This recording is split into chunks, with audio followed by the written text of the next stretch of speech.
दोस्तों, ये कहानी एक ऐसे इंसान की है जो पैसा, शोहरत और घमंड में चूर था। लेकिन किस्मत ने खेल ऐसा खेला कि वो अपनी हॉट बीवी और एक नौकर के साथ फंस गया एक सुनसान आइलैंड पर। यहाँ ना दौलत काम आई, ना अकड़, बस काम आई भूख मिटाने और प्यास बुझाने की काबिलियत। और वही काबिलियत थी सिर्फ उस नौकर के पास। वक्त बदलते देर नहीं लगती। नौकर, जिसकी तरफ बीवी ने कभी नजर भी नहीं डाली थी, अब वही उसकी कमजोरी बन गया। तन की भूख और हालात ने सबके रिश्तों को तोड़कर रख दिया और शुरू हुआ प्यार, धोखा और जुनून से भरा एक गंदा खेल। मूवी की शुरुआत में हमें जेनिफर नाम की एक लड़की दिखाई देती है जो समुद्र में तैरते हुए एक आइलैंड के किनारे तक पहुंच जाती है। यहाँ पहुंचकर वह उन पलों को याद करने लगती है जब वह अपने हस्बैंड जैक और दोस्तों के साथ कार में बैठकर एक शिप तक पहुंची थी। वहीं शिप का कैप्टन गैरी उनका स्वागत करने के लिए आता है। अब यहाँ पर हमें एक और लड़का दिखाया जाता है जिसका नाम मैनुअल है और वह गैरी की शिप पर काम करता है। मैनुअल को देखकर जेनिफर और उसकी दोस्त गैल उसकी तरफ आकर्षित हो जाती हैं और उसके बारे में बातें करने लगती हैं।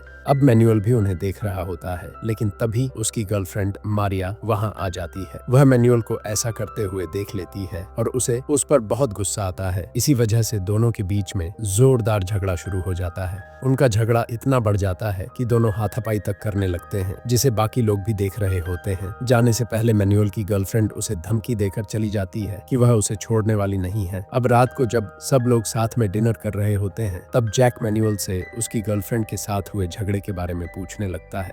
इसके साथ ही वह उसका मजाक भी उड़ाने लगता है, लेकिन मैनुअल को जैक का इस बारे में मजाक करना बिल्कुल पसंद नहीं आता और वह वहां से चला जाता है। दूसरी तरफ हमें मैनुअल की गर्लफ्रेंड मारिया दिखाई जाती है, जिसने बहुत ज्यादा नशा कर रखा होता है। वह मैनुअल से बदला लेने के लिए एक काला जादू कर रही होती है। इस दौरान वह मैनुअल के नाम की एक गुड़िया बनाती है और उसकी तस्वीर को गले से लगाकर नाचने लगती है। इधर हमें जैक और उसकी पत्नी जेनिफर दिखाए जाते हैं जो एक कमरे के अंदर काफी रोमांटिक मूड में होते हैं, लेकिन उनके कमरे के बाहर मैनुअल दीवार से कान लगाकर उनकी बातें सुन रहा होता है। लेकिन जब काला जादू करते समय मारिया उस गुड़िया को चोट पहुंचाती है, तभी मैनुअल की नाक से खून आने लगता है। इसका मतलब था कि मारिया का जादू टोना काम कर रहा था। अगली सुबह मैनुअल जेनिफर और गेल को ड्रिंक देने के लिए आता है और दोनों ही उससे फ्लर्ट करने लगती हैं। लेकिन यह सब जैक देख रहा था और उसे यह देखकर बिल्कुल अच्छा नहीं लगता। इसी वजह से वह इस बात की शिकायत शिप के कैप्टन गैरी से कर देता है। अब गैरी जब मैनुअल को डांट रहा होता है तो मैनुअल को भी गुस्सा आ जाता है, इसलिए वह नौकरी छोड़कर वहां से जाने लगता है।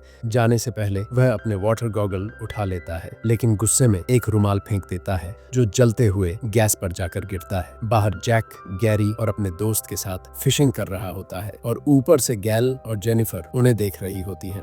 लेकिन गैल जब पीछे मुड़कर देखती है तो उसे शिप से धुआं उठता हुआ दिखाई देता है। वह तुरंत यह बात गैरी को बताती है। अब गैरी जब अंदर जाकर देखता है तो पूरी शिप में आग लग चुकी होती है। वह आग बुझाने की कोशिश करता है, लेकिन तब तक आग पूरी तरह फैल चुकी होती है। अब गैरी सभी लोगों को सेफ्टी बोट में बिठाकर अपनी शिप से दूर ले जाता है, लेकिन तभी वह देखता है कि शिप में एक जोरदार धमाका होता है जिससे उसकी शिप पूरी तरह तबाह हो जाती है। आगे जाकर उनकी यह बोट भी पलट जाती है और यहीं से कहानी वापस प्रेजेंट टाइम में आ जाती है, जहां जेनिफर उस आइलैंड के किनारे बैठकर इन्हीं बातों के बारे में सोच रही होती है। तभी जेनिफर को पानी में कुछ नजर आता है तो वह दौड़कर उसके पास जाती है। नजदीक जाकर उसे पता चलता है कि वह उनकी शिप का कैप्टन गैरी है। वह तुरंत उसे खींचकर पानी से बाहर ले आती है और उसे होश में लाने की कोशिश करती है, लेकिन मैनुअल को इसके बारे में कुछ भी पता नहीं होता। जब मैनुअल वहां आता है और कैप्टन को देखता तो वो भी उसे होश में लाने की कोशिश करता है। इसके बाद ये दोनों अपने लिए इस आइलैंड पर एक घर बनाने लगते हैं ताकि बारिश से खुद को बचा सकें। आगे सीन में हम देखते हैं कि मैनुअल जब जेनिफर के साथ समुद्र में नहा रहा होता है, तब जेनिफर उससे उसकी गर्लफ्रेंड के बारे में पूछने लगती है, लेकिन मैनुअल इस बारे में कुछ भी नहीं बताता, जिससे जेनिफर उससे नाराज हो जाती है। रात को मैनुअल जेनिफर के पास आकर उसे मनाने की कोशिश करता है। अगली सुबह जब मैनुअल फिशिंग के लिए जा रहा होता है तो जेनिफर दौड़कर उसके पास आती है और कहती है कि अब वह उससे नाराज नहीं है। यह सुनकर मैनुअल को बहुत अच्छा लगता है और अब वह फिशिंग के लिए चला जाता है। लेकिन जब मैनुअल फिशिंग करते हुए आइलैंड के दूसरी तरफ पहुंचता है, तब उसे वहां जैक मिलता है जो बेहोश होता है। मैनुअल उसे उठाकर जेनिफर के पास ले आता है। जेनिफर जैक को देखकर बहुत खुश होती है और उसे गले से लगा लेती है। फिर जेनिफर जैक को पानी पिलाती है और यह दोनों मैनुअल के सामने एक दूसरे के करीब आ जाते हैं। लेकिन यह सब देखकर मैनुअल को अच्छा नहीं लगता। अगली सुबह जैक देखता है कि मैनुअल के साथ जेनिफर फिशिंग कर रही है और यह दोनों एक दूसरे के साथ काफी मस्ती कर रहे हैं। लेकिन यह सब देखकर जैक को अच्छा नहीं लगता। जब दोनों फिशिंग करके वापस आते हैं तब वे देखते हैं कि जैक ने आग जला रखी है। जेनिफर जब उससे पूछती है कि उसने यह सब कैसे किया, तो वह झूठ बोलता है कि मैंने यह आग लकड़ियों से जलाई है, जबकि उसके पास लाइटर होता है। अगले दिन जब मैनुअल मछली पकड़ने के लिए जा रहा होता है, तब जैक जेनिफर को उसके साथ जाने से मना करता है। जेनिफर यह देखकर समझ जाती है कि जैक को अब उन दोनों के ऊपर शक होने लगा है, लेकिन इसके बाद भी जेनिफर उसके साथ चली जाती है और दोनों समुद्र में जाकर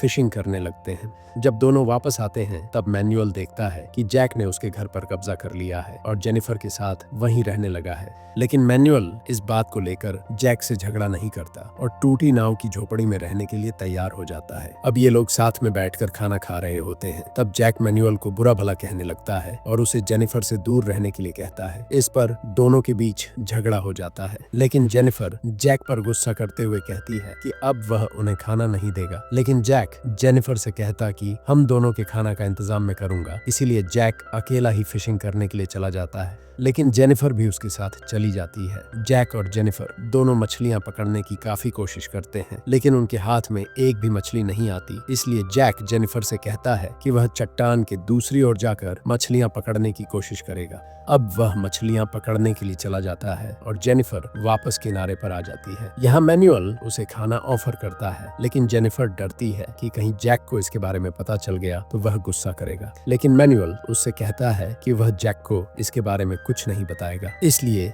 जेनिफर मैनुअल के साथ बैठकर खाना खा लेती है। लेकिन जब जैक वापस आता है, तब हमें पता चलता है कि उसके हाथ अभी भी ज्यादा मछलियां नहीं आई थीं। इसलिए अगले दिन वह मैनुअल का गॉगल चुराकर फिशिंग करने के लिए चला जाता है। लेकिन मैनुअल समझ जाता है कि गॉगल जैक ने लिया है और वो गुस्से में जैक के पास जाने लगता है। लेकिन जेनिफर उसे रोकने की बहुत कोशिश करती है। हालांकि थोड़ी देर तनाव और बहस के बाद मैनुअल और जेनिफर के बीच नजदीकियां और समझदारी का पल बन जाता है। धीरे धीरे दोनों एक दूसरे के करीब आ जाते हैं और समुद्र के किनारे ही इंटीमेट होने लगते हैं और अब उनके बीच का रिश्ता और मजबूत हो जाता है। अब जब जैक वापस आता है तो उसे जेनिफर को देखकर शक होने लगता है कि उसके और मैनुअल के बीच कुछ हुआ है। वह जेनिफर से इस बारे में पूछने लगता है, लेकिन जेनिफर कुछ नहीं बताती। इस पर जैक जेनिफर पर बहुत गुस्सा हो जाता है। वह जेनिफर के बाल पकड़कर मैनुअल के पास ले जाता है और मैनुअल से कहता है कि अब से ये तुम्हारे साथ ही रहेगी। यह कहकर जैक आइलैंड के दूसरे हिस्से में चला जाता है। अब जेनिफर उसे ढूंढने की काफी कोशिश करती है, लेकिन पूरे आइलैंड में वह कहीं नहीं मिलता। अंत में वह थक कर वापस मैनुअल के पास आ जाती है। जैक के जाने से जेनिफर काफी दुखी होती है, इसलिए वह अपने मन को बहलाने के लिए मैनुअल के साथ डांस करने लगती है। लेकिन हम देखते हैं कि जैक दूर से यह सब देख रहा होता है। जेनिफर का मन दुखी होने की वजह से उसे कुछ भी अच्छा नहीं लग रहा होता। इधर जैक फिशिंग करने के लिए पानी में जाता है और वहाँ उसे पानी के अंदर एक टूटी हुई नाव मिलती है। वह उसे खींचकर बड़ी मुश्किल से किनारे तक ले आता है, लेकिन तभी जेनिफर और मैनुअल उसे देख लेते हैं। वे दौड़कर उसके पास आते हैं और उसकी मदद करने की कोशिश करते हैं, लेकिन वह दोनों से मदद लेने से इनकार कर देता है। जैक जब नाव को ठीक कर रहा होता है, तब जेनिफर फिर से उसके पास आती है और उससे बात करने की कोशिश करती है, लेकिन वह जेनिफर पर काफी गुस्सा होता है और कहता है कि मैं तुमसे कोई बात नहीं करना चाहता। अगली सुबह जैक फिशिंग करने के लिए चला जाता है और मैनुअल देखता है कि नाव के पास कोई नहीं है, इसलिए वह जेनिफर के साथ मिलकर नाव को लेकर यहाँ से भागने लगता है। लेकिन तभी जैक उन्हें देख लेता है और दौड़कर उनके पास आने लगता है। लेकिन जब तक जैक उनके पास पहुंच पाता, वे दोनों नाव लेकर काफी दूर जा चुके थे। अब जैक किनारे पर बैठकर उन्हें देखकर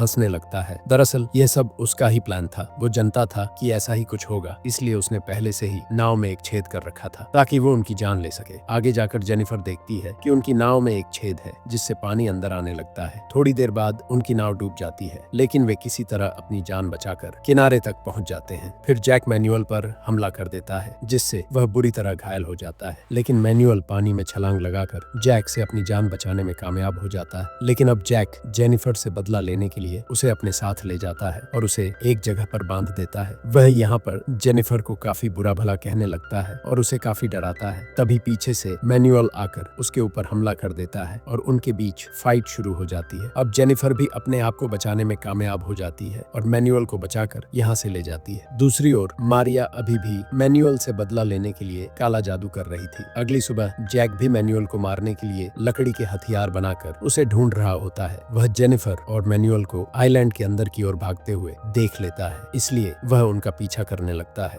वे दोनों अंदर जाकर एक पेड़ पर चढ़ जाते हैं, लेकिन जैक उन्हें ढूंढकर उनके पास पहुंच जाता है। जैक मैनुअल के लकड़ी के भाले को फेंकता है, जिससे मैनुअल घायल होकर पेड़ से नीचे गिर जाता है। तभी जेनिफर जैक पर कूद जाती है और उस पर हमला कर देती है। इधर मैनुअल भी जख्मी हालत में खड़ा हो जाता है और एक पत्थर उठाता है जैक पर हमला करने के लिए, लेकिन तभी मारिया का काला जादू उस पर असर करने लगता है, जिससे वह पीछे की ओर गिर जाता है और लकड़ी का भाला उसके सीने में घुस जाता है और मैनुअल की मौत हो जाती है। अब मजबूरी में जेनिफर को जैक के ही साथ रहना पड़ता है, लेकिन एक दिन जब जैक फिशिंग करने गया हुआ था, तब एक फैमिली उस आइलैंड पर आती है और जेनिफर को देख लेती है। वह जेनिफर को अपने साथ ले जाने लगती है, लेकिन जाने से पहले जेनिफर जैक का लाइटर अपने साथ ले जाती है। जेनिफर की बोट जिस चट्टान के पास से गुजर रही थी, वहाँ जैक फिशिंग कर रहा होता है। जेनिफर उसे देख लेती है, लेकिन इसके बावजूद वह बोट रोकने की कोशिश नहीं करती। दरअसल वह मैनुअल की मौत का बदला लेना चाहती थी। वह लाइटर दिखाकर जैक को डराने लगती है, क्योंकि लाइटर के बिना जैक उस आइलैंड पर आग नहीं जला पाएगा और कुछ ही दिनों में उसकी मौत हो जाएगी। इसी सीन के साथ मूवी का एंड हो जाता है। दोस्तों, उम्मीद है कि आपको वीडियो पसंद आई होगी, तो वीडियो को लाइक और चैनल को सब्सक्राइब जरूर करें।